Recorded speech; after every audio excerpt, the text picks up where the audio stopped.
Before we dive in, remember you can sign up for email notifications and catch up on past episodes at truecrimeunheard.com. Many listeners are subscribing so they don't miss out, and it's the best way to stay connected as these stories unfold. Now, this case has stuck with me. It's perplexing. Alberico Crespo wasn't just another name in a docket.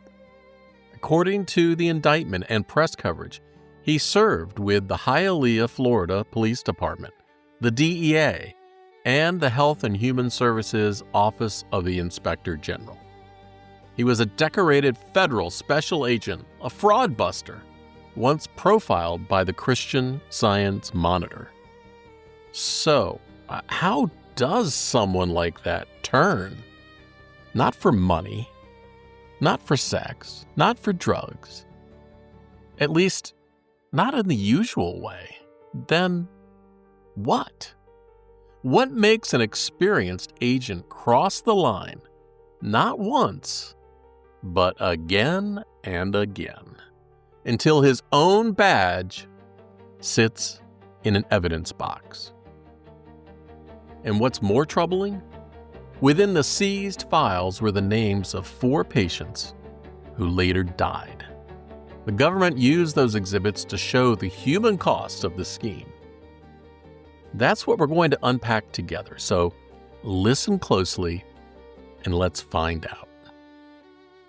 This podcast is based entirely on official court records, sworn testimony, verified filings, and media reports. Some dialogue and scenes have been recreated directly from transcripts, filings, and exhibits to bring the record to life. Where my imagination is used, it is clearly marked as such. Everyone is presumed innocent until proven guilty in a court of law. What you're about to hear is presented with respect for the victims, for the truth, and for the legal process.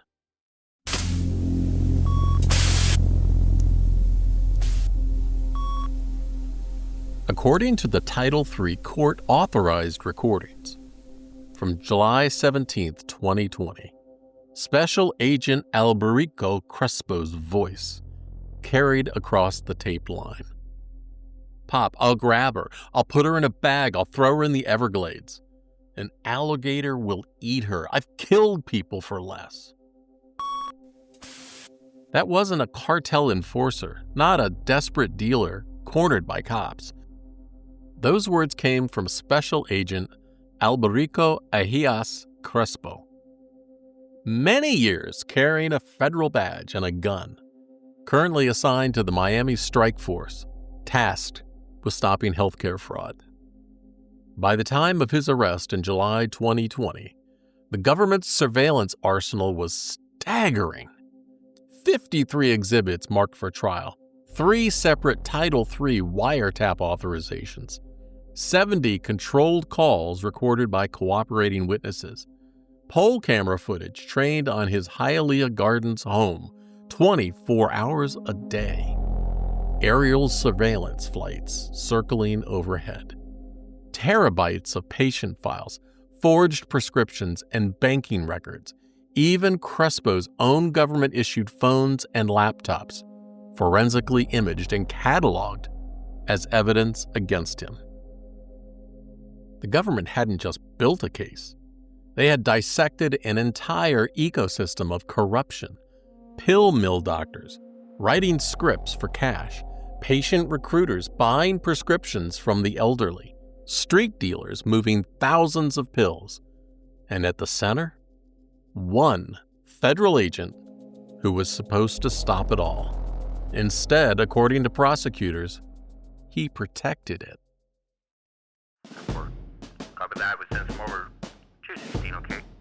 Before the wiretaps and betrayals, there was a career built on catching the corrupt. Crespo had been a Hialeah Police Department patrol officer in 1997, Drug Enforcement Administration Special Agent 2002. By 2010, a senior special agent with the Department of Health and Human Services, Office of the Inspector General, assigned to South Florida's healthcare fraud strike force. His biggest case made headlines. Psychiatrist Dr. Fernando Mendez Villamil, who'd built an empire on fake disability claims. According to court records and news coverage, Special Agent Crespo's investigation took 6 long years. 300 boxes of seized files, surveillance footage of disabled patients dancing at clubs, working construction, driving 18-wheelers, hauling hazmat. In 2016, Mendez Villamil pled guilty. He was ordered to pay $50.4 million in restitution.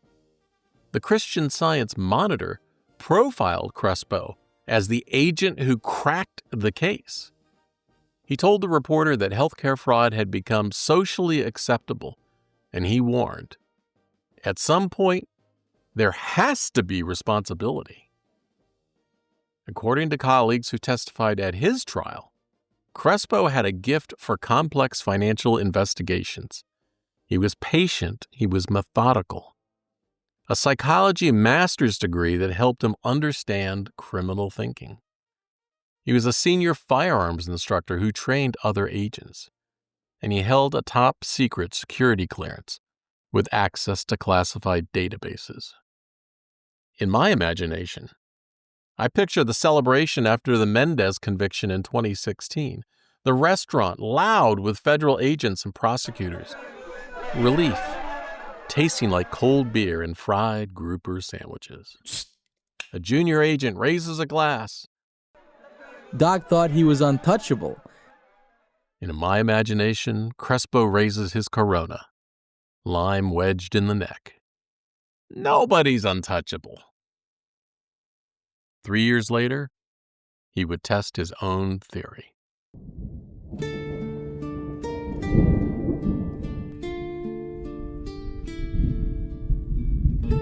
By 2019, Special Agent Crespo wasn't just investigating healthcare fraud. According to trial testimony and property records, he was living with it. Behind his house, in the 17,000 block of Northwest 84th Court in Hialeah Gardens, Florida, sat a converted efficiency apartment. The tenant? Jorge Diaz, already flagged in DEA intelligence reports as a patient recruiter linked to multiple pill mills. The rent? Below market, sometimes paid, sometimes forgiven. According to trial testimony from Aeneas Lorenzo, Diaz's girlfriend, Crespo wasn't just a landlord who looked the other way. He was at our house constantly, not just weekends, even weekdays. They were always together. She admitted her fear to the jury. We were trafficking Oxy and he's a federal agent. I was worried about getting caught. Jorge told me not to be scared. He said Alberico would cover for him, that he'd protect us. The protection went beyond passive blindness. According to government exhibits, Crespo regularly visited AC Therapeutic Services. That's Diaz's patient recruitment business that was operated next to Dr. Ariel Gonzalez's clinic, one of the prescription mills feeding the conspiracy. Surveillance photos showed Crespo's government vehicle parked outside for extended periods, not investigating, visiting. According to trial testimony, Crespo attended Diaz's parties where known drug dealers gathered. He knew their names, their cars, their business. One cooperating witness testified the dealers would joke, "We got the feds on our side now."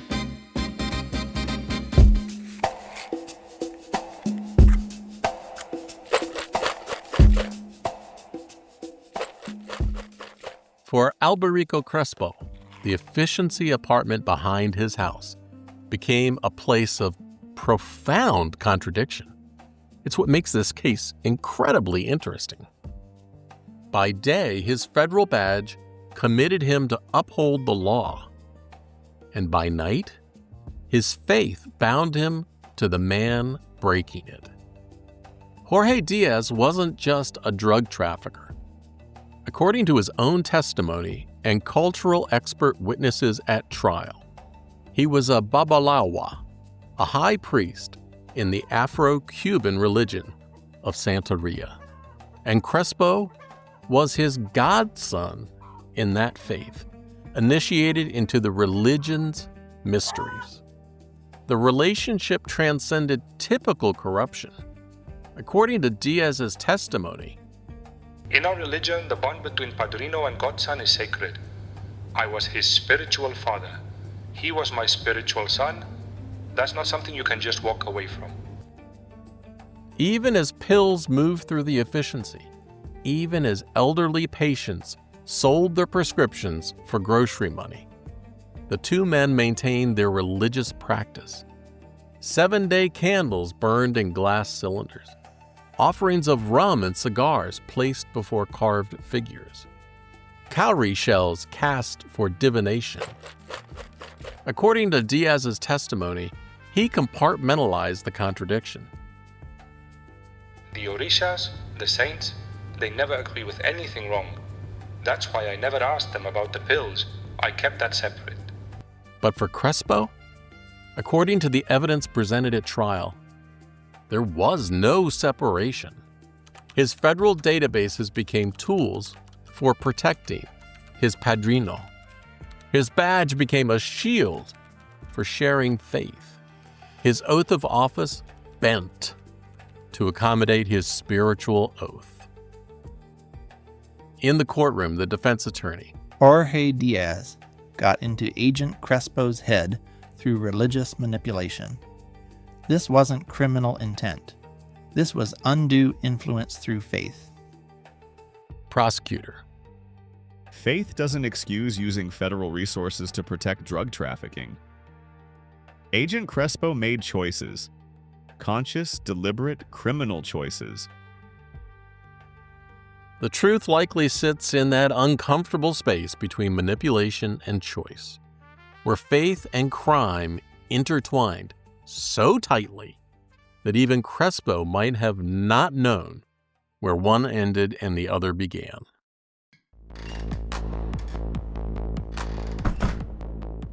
According to evidence presented at trial, the exact moment Crespo crossed from agent to accomplice came somewhere early in 2019.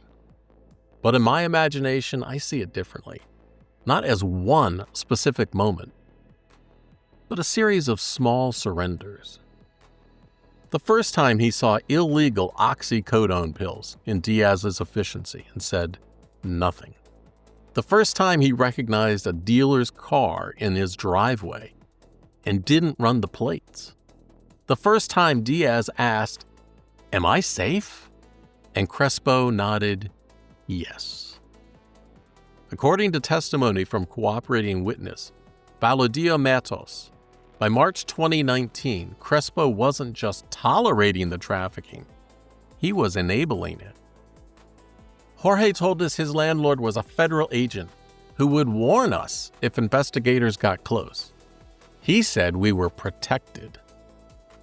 According to government exhibits, on October 2nd, 2019, during a 24-minute call with Diaz, Crespo accessed the government's confidential database and pulled up Dr. Gonzalez's prescribing history. 1.3 million pills of controlled substance in recent years. On June 15th, 2019, FBI surveillance documented Crespo's government vehicle at AC Therapeutic Services for 47 minutes while he reviewed patient files with Diaz. Multiple times between 2019 and 2020, Crespo used his federal access to check if Diaz or his associates were under investigation. According to testimony from FBI agent Charles Lawless, Agent Crespo turned every tool we use to catch criminals into a tool for protecting them.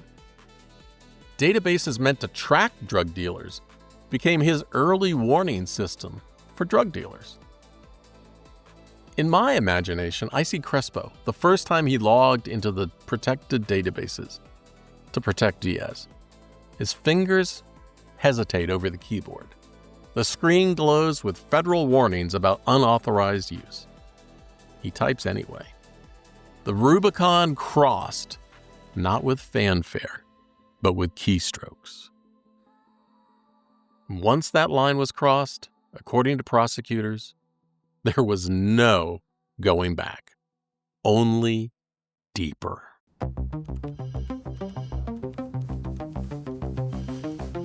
On April 27, 2018, 26 months before Crespo's arrest, the FBI's Miami field office received a phone call that should have ended everything. According to FBI records referenced in court filings, the caller identified himself as Ruben Cabrero Sotolongo, a Santeria priest in the Miami area. His message was specific. Jorge Diaz was moving tens of thousands of dollars in oxycodone monthly, and a DEA agent named Crespo was protecting him.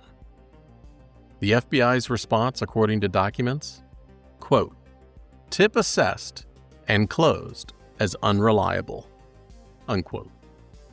No one called Crespo's supervisors at HHS OIG. No one checked if Crespo knew Diaz. No one surveilled the Hialeah Gardens house where agent and drug trafficker lived together. 26 months passed. According to testimony and evidence at trial, in those months, approximately 240,000 oxycodone pills moved through the Diaz network. 4 patients whose names appeared in seized files died. Crespo accessed federal databases dozens of times for Diaz's benefit. The trafficking ring expanded to include multiple doctors and pharmacies. According to testimony from Agent Lawless, if we had acted on that 2018 tip, if we had just driven by Crespo's house and seen the dealers coming and going, this could have been stopped 2 years earlier. In the courtroom, the prosecutor said, The system failed. A citizen tried to warn law enforcement, and law enforcement didn't listen. How many pills hit the street in those 26 months? How many lives were lost? That tip that was dismissed as unreliable turned out to be completely accurate. Every detail the caller provided would later appear in Crespo's indictment.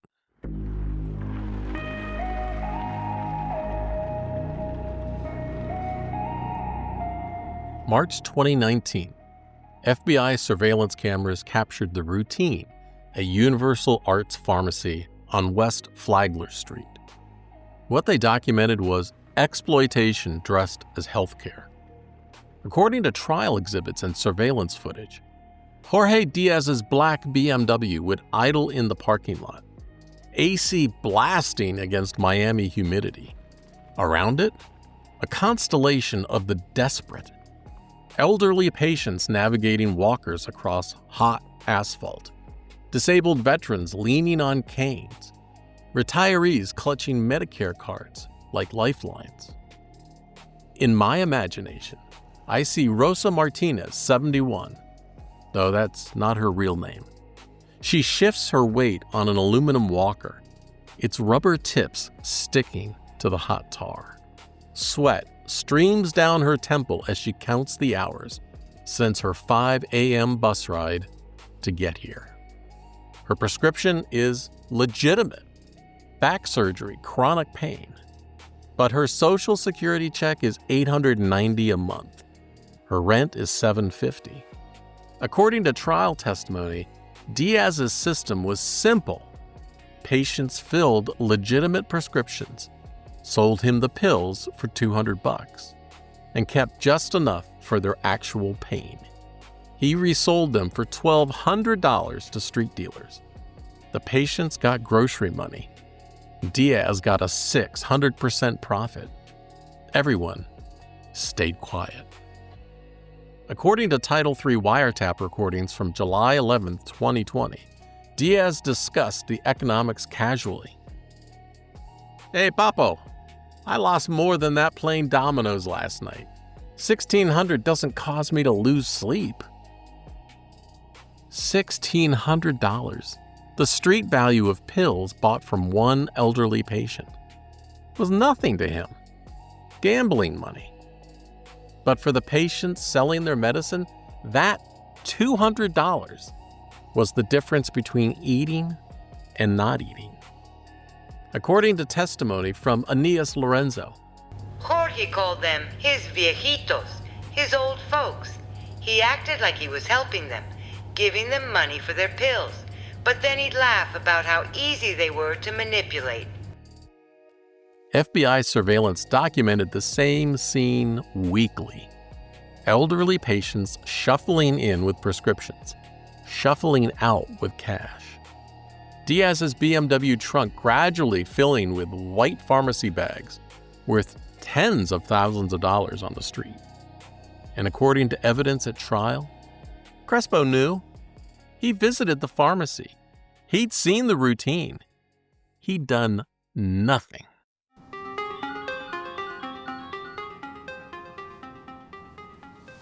The deepest betrayal lived in the mundane details of Crespo's double life. According to government exhibits on January 27, 2019, at 2:56 p.m. exactly, Crespo sent an email to his strike force colleagues. Available for an arrest Thursday, February 7th? Will be a doctor in Weston. Need 6 agents for a search warrant in Hialeah. His email signature carried the full weight of federal authority. Special Agent Alberico Crespo, United States Department of Health and Human Services, Office of Inspector General. That same evening, according to phone records, he called Jorge Diaz for 17 minutes. The conversation, according to Diaz's later testimony, was reassurance that Diaz wasn't connected to the Weston doctor about to be arrested. The pattern repeated through 2019 and 2020. By day, Crespo planned raids on pill mills. By night, he protected one. According to evidence presented, February 2019, he led the arrest of Dr. Miguel Santos for writing fraudulent prescriptions. And that weekend, he attended a party at Diaz's efficiency behind his house, where dealers discussed moving Santos's former patients to other clinics. April 2019, testified before the grand jury about prescription drug trafficking patterns. And that afternoon, he warned Diaz to lay low for a while. June 2020, according to testimony, showed Diaz a list of targets in the Dr. Gonzalez investigation, pointing out, "Hey, Pops, your name is not here. You are not involved in any of this." According to forensic analysis of government computers, on October 2nd, 2019, Crespo accessed the prescription monitoring database during a call with Diaz. He pulled records showing Gonzalez had prescribed 1.3 million doses of controlled substances, not for an investigation, but for reassurance. You see, the most damning near miss came June 15th, 2019. According to FBI surveillance logs, Agent Charles Lawless drove past AC Therapeutic Services during Crespo's 47-minute visit. Lawless slowed down. He almost stopped. He had noticed the government plates. According to Lawless's testimony, if I had pulled in, if I had asked why Crespo was there, maybe this ends a year earlier. But I assumed he was investigating. It never occurred to me that he was participating. The same databases meant to catch drug dealers. The same raids meant to stop pill mills. The same badge meant to protect the vulnerable. Were all weaponized to protect the very crimes they were meant to stop.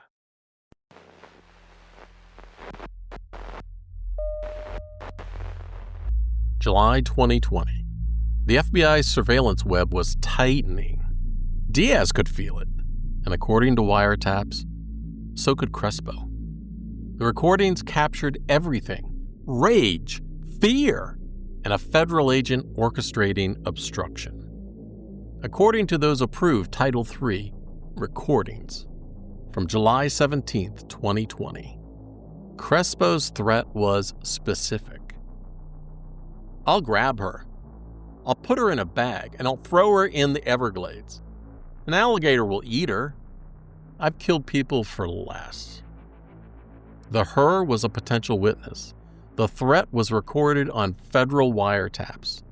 Later, agents would seize Exhibit 64 from Crespo's home, a tactical knife. Words on tape, a weapon in evidence. The line between bluster and capability blurred. That same day, according to the recordings, resignation mixed with loyalty. Crespo said, "Old man, we're both going to end up in jail because I'm not going to sell you out." 3 days later, the recordings captured Crespo coaching Diaz on exactly what to tell the FBI. Crespo said, "Listen carefully. When you call lawless, you say exactly this. This is bullshit. I've done nothing wrong. I don't know what this is about. Nothing more." According to trial testimony, Diaz dialed Agent Lawless's voicemail and repeated Crespo's script word for word. A federal agent's lie delivered through a drug dealer's voice, recorded on FBI voicemail. The wiretaps also captured Crespo's false confidence. "No one is listening to your phone or my phone. We're safe." But the FBI was listening to everything, and they had been for months. According to testimony from Agent Lawless, "In 23 years, I've never heard anything like it. An agent coaching a target to lie to other agents, using our trust in each other as a weapon against us."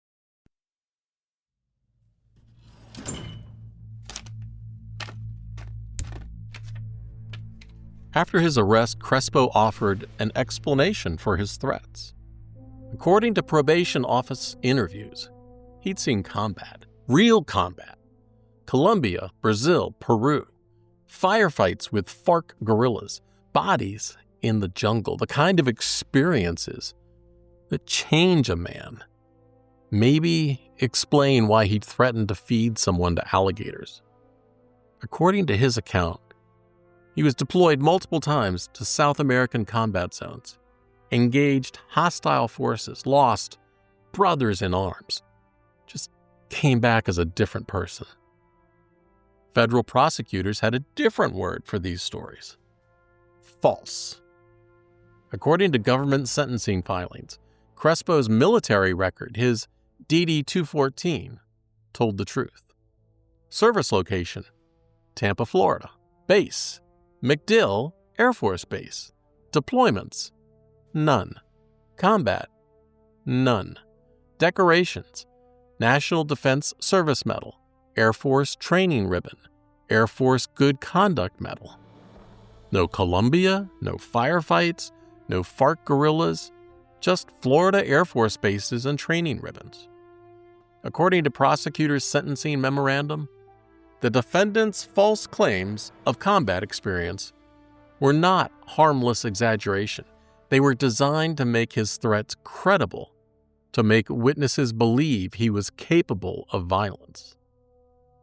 In the courtroom, according to observers, a prosecutor held Crespo's DD-214 aloft, a single sheet of paper that dismissed years of fabricated war stories.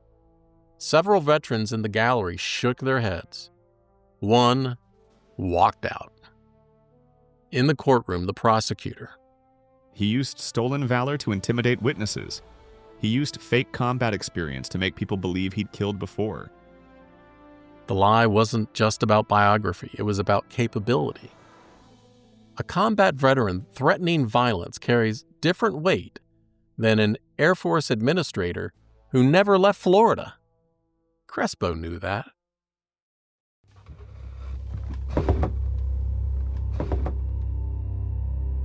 It's August 2023. The Southern District of Florida, United States versus Alberico Crespo. The defense opened with their theory. Manipulation, not corruption. Jorge Diaz is a con artist who happens to be a Santeria priest. He found Agent Crespo's spiritual vulnerability and exploited it, pulled him into religious ceremonies, made him a godson, got into his head through faith. The prosecutors countered with a simpler narrative: conscious choice. This isn't about religion. It's about a federal agent who decided his personal relationships mattered more than his oath, who used every tool we gave him to protect criminals instead of catching them. The government's case was methodical. 70 witnesses, 53 exhibits, the wiretaps played in open court, Crespo's voice threatening violence, coaching lies, promising protection. FBI agent Charles Lawless took the stand. His testimony was personal. Agents don't lie to each other. That's the foundation of everything we do. When Agent Crespo told Jorge Diaz to lie to me, he broke something that can't be fixed. Then came Jorge Diaz himself, the government's star witness, the protected drug dealer testifying against his protector. Under direct examination, Diaz was candid about the relationship.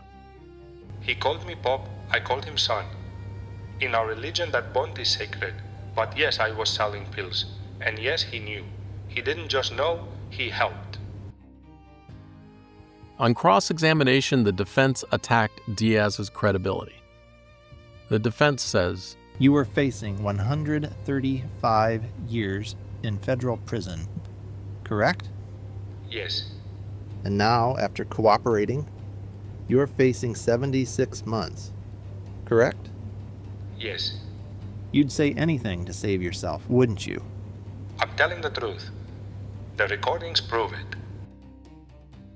The recordings did prove it. Crespo's own voice captured on federal wiretaps aligned perfectly with Diaz's testimony. The jury took notes. They requested specific recordings to be replayed. And here's what I keep thinking about, and maybe you too. If you were sitting on that jury, who would you believe? Jorge Diaz, an admitted drug trafficker who cut his potential 135-year sentence down to 76 months by testifying? Or Alberico Crespo, a decorated federal agent with 23 years of service, caught on tape making threats and coaching lies? When credibility is shattered on both sides, how do you find the truth? The jury had to answer that question, and Crespo's own voice would make their decision. According to courtroom observers, Crespo's expression changed each time his voice filled the courtroom. The confident federal agent at the defense table seemed to shrink with each playback of, "I've killed people for less." It's August 25th, 2023, 2:47 p.m. A note from the jury. Can a person be convicted on knowingly? Clarification needed. They were struggling with criminal intent. Was Crespo knowingly corrupt or manipulated by faith?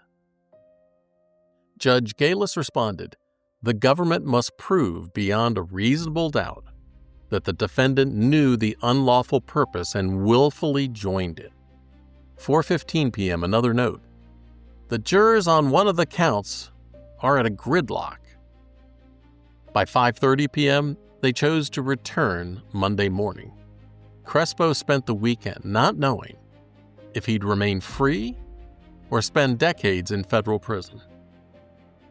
August 28th, 2023, 11:43 a.m. The final note. We have reached a verdict. The courtroom filled. Crespo stood, his attorney's hand on his shoulder. The clerk read, Count 1, conspiracy to distribute controlled substances. Not guilty. A brief exhale from the defense table. And then, count 5, conspiracy to commit witness tampering. Guilty. Count 7, witness tampering. Guilty. Count 8, witness tampering. Guilty. Count 9, witness tampering. Guilty. Count 10, conspiracy to obstruct justice. Guilty. According to courtroom observers, Crespo's composure crumbled with each guilty. His shoulders heaved, his breathing came in gasps, and by the final count, he was gripping the defense table trying to stay upright. The courtroom artist later said she couldn't capture his expression, it kept collapsing into itself. Outside the courthouse, officials didn't hold back. At the press conference, the FBI said, "No one is above the law. When a federal agent betrays his oath, he betrays every citizen who trusted him." U.S. Attorney said, "This was a toxic mix of ego, arrogance, and corruption. Agent Crespo chose crime over conscience." The decorated investigator who once told reporters, "Nobody's untouchable," had been convicted by a jury of his peers. 4 guilty verdicts, each carrying up to 20 years.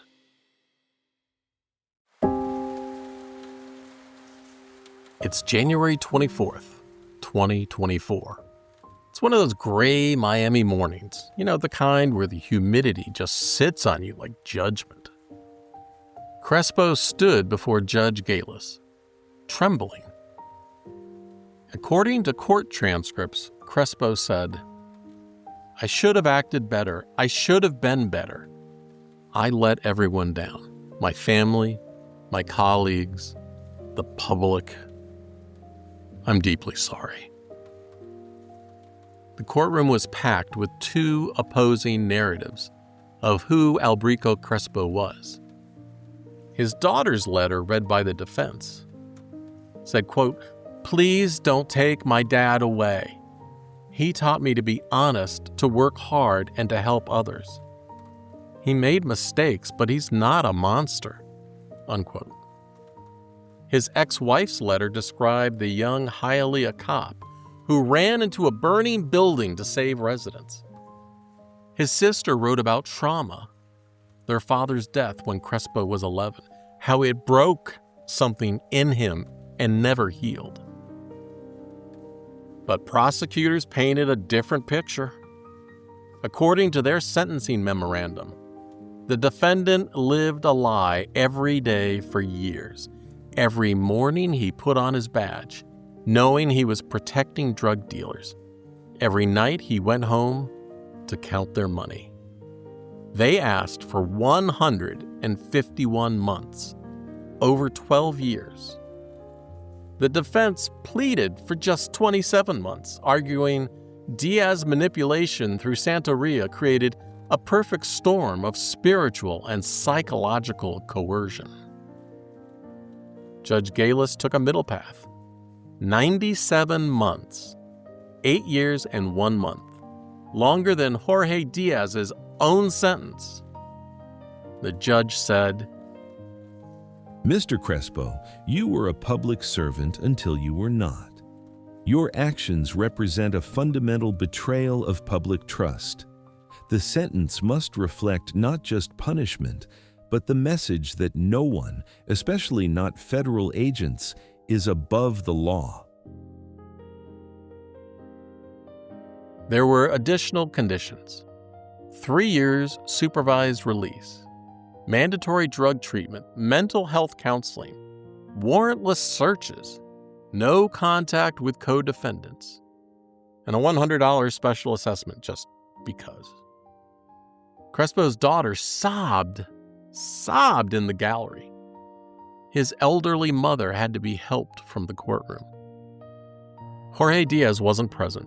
He was already serving his 76 months, the deal he got for testifying against his godson.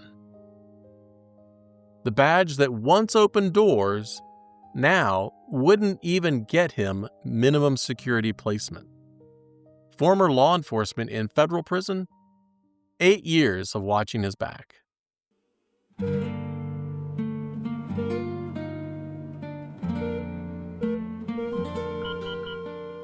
In the government's evidence boxes between the wiretap transcripts and financial records sat 4 green tabbed folders. Death certificates, names on pharmacy logs, lives reduced to exhibit numbers. But according to testimony and evidence presented at trial, they were more than evidence.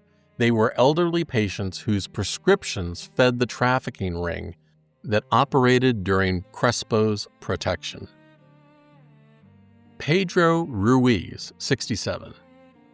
According to pharmacy records, he was prescribed 180 oxycodone pills monthly for back injury. A roofing contractor for 30 years until a fall from a ladder ended his career. In my imagination, I see his hands, scarred from decades of honest work, twisted by arthritis into painful claws. And the pills started as medicine for legitimate pain, and then became his only income when his disability claim was denied. His daughter's testimony read in court. He was proud. He never asked for help. Selling those pills was killing him inside before they killed him outside. He was found on his kitchen floor, coffee mug still warm, prescription bottle empty. Marta Cardero, 73. According to Social Security records entered into evidence, monthly income $890. Rent in Hialeah, $750. The math of poverty made her prescription worth more sold than taken. Her neighbor's statements to investigators, she'd count pills like rosary beads, trying to make them last. Some months she chose pain over hunger. Other months, hunger over pain. Found by that same neighbor, television still playing a telenovela. Social Security check unopened on the counter.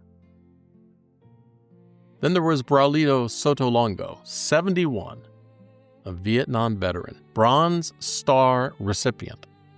According to VA medical records, he was prescribed opioids for shrapnel still embedded in his left leg. His brother's victim impact statement: he survived the jungle, he survived the war. He couldn't survive the streets of Miami. Sold his prescriptions to cover his wife's cancer treatment, not covered by insurance. His heart gave out before the cancer took her. She followed 6 weeks later. Jose Garcia, 69. According to evidence, recruited by Diaz personally. Former assembly line worker, hands ruined by 40 years of repetitive motion. His grandson's statement: Abuelo was embarrassed about selling his medicine, but he wanted to help with my college. He said education was the only way out. He overdosed on pills he'd kept back from a sale. These weren't criminal masterminds or willing conspirators.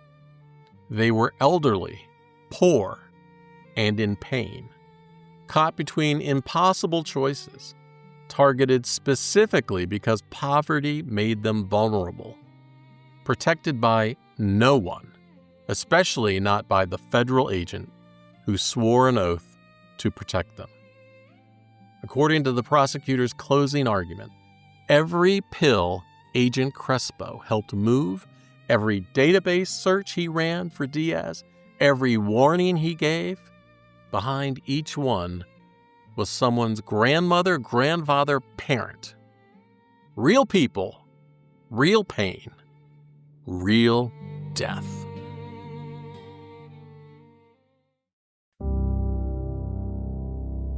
January 30th, 2024, 6 days after sentencing, Crespo's attorneys filed a notice of appeal with the 11th Circuit. Case number 24-10310. The arguments? Evidentiary issues, the prejudicial impact of the wiretaps, the weight given to Diaz's testimony despite his cooperation deal. But the appeal represents more than legal technicalities.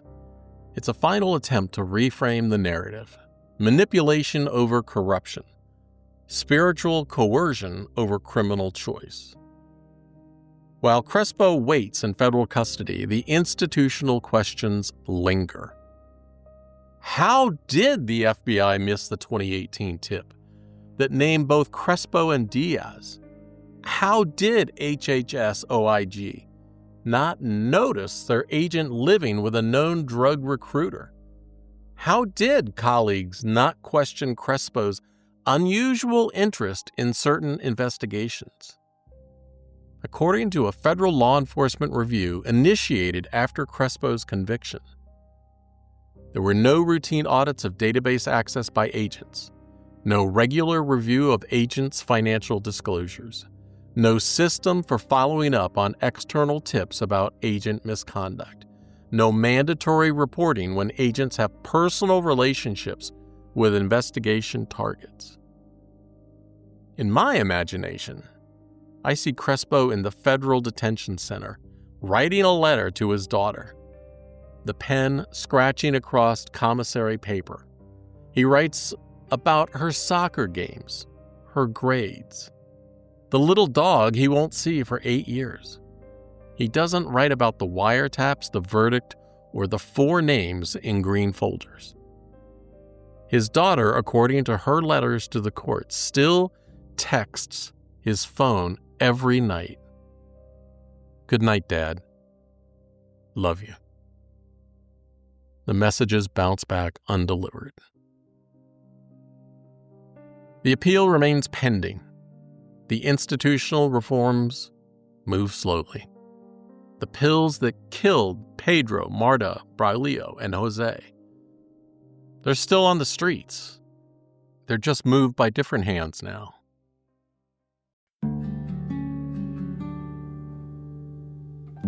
In April 2018, a caller told the FBI exactly what was happening.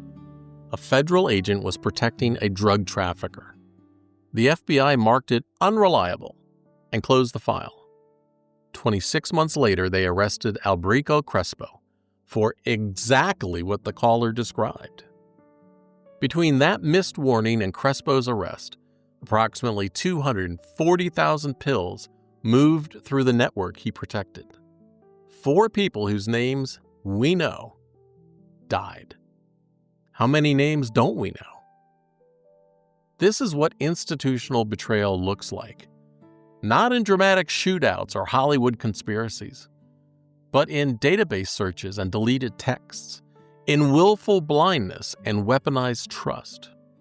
A decorated agent who caught fraudsters became one. A badge meant to protect became a tool for trafficking.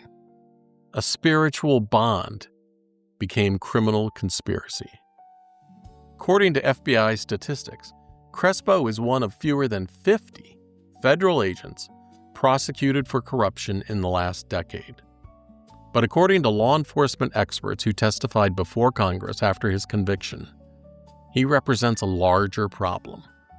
The assumption that agents police themselves, that the brotherhood of the badge prevents betrayal. In my imagination, I return to that case celebration way back in 2016, when Crespo was the hero. Crespo raising his beer after the Mendez conviction, declaring, "Nobody's untouchable." Not even, especially not, the ones carrying badges. Jorge Diaz served 76 months for trafficking thousands of pills. Alberico Crespo got 97 months for protecting him. The arithmetic of justice doesn't always balance.